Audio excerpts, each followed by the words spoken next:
سهیل شاهین د هالیوډ ممثلو ته ځواب: موږ هیڅکله ښځې له پیشوګانې سره نه پرتله کوو.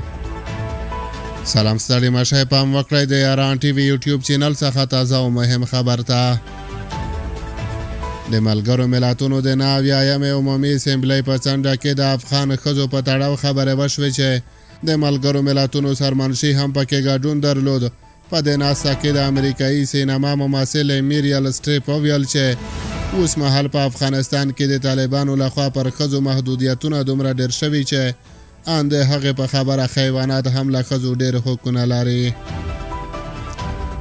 د امریکایي سینما د هالیوډ یوې مشهوره اداکارې میریل سټریپ له افغان مېرمنو سره د همغږۍ د څرګندونو په لړ کې پر نړیوالې ټولنې غږ کړی چې د طالبانو مخه ونیسي چې ښځې ونه ځپي.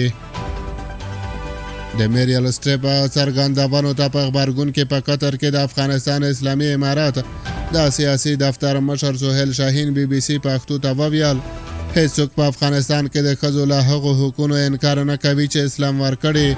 موږ ښځو ته د مور، خور او ښځې په صفت ډېر درناوی لرو.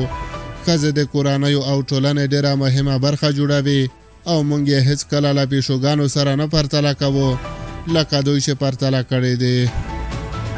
همدا اوس هم په زرګونه ښځې د عامې روغتیا وزارت، پوهنې وزارت او کورنیو چارو په وزارتونو کې په دندې بوختې دي. همدغه راز ګڼې ښځې آزاد کاروبار هم کوي. د هالیوډ دغه ممثلې په افغانستان کې د ښځو ازادۍ د پیشوګانو له ازادۍ سره پرتله کړې وه او ویې ویل: نن ورځ په کابل کې یوه پیشو له یوې ښځې نه ډېره ازادي لري. یوه پیشو کولی شي د لمر وړانګو ته وغځي کړي او د لمر وړانګې پر خپل مخ احساس کړي. کولی شي په یو خړلمې پسې تر پارکه پورې منډې ووهي.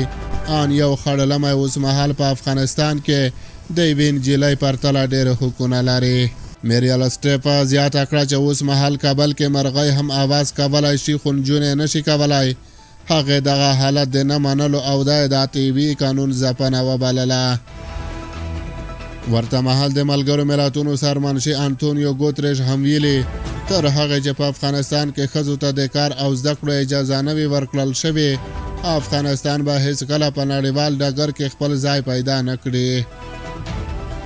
نوموړي په دې اړه ویلي وو: له لوستو مېرمنو پرته د مشرتابه په ګډون دندو کې د ښځو نشتون او د نیمایي نفوس د حقونو او د ازادیو پیژندلو پرته افغانستان به هیڅکله پر نړیوال دریځ د خپل وړتیا ځای ونه نیسي.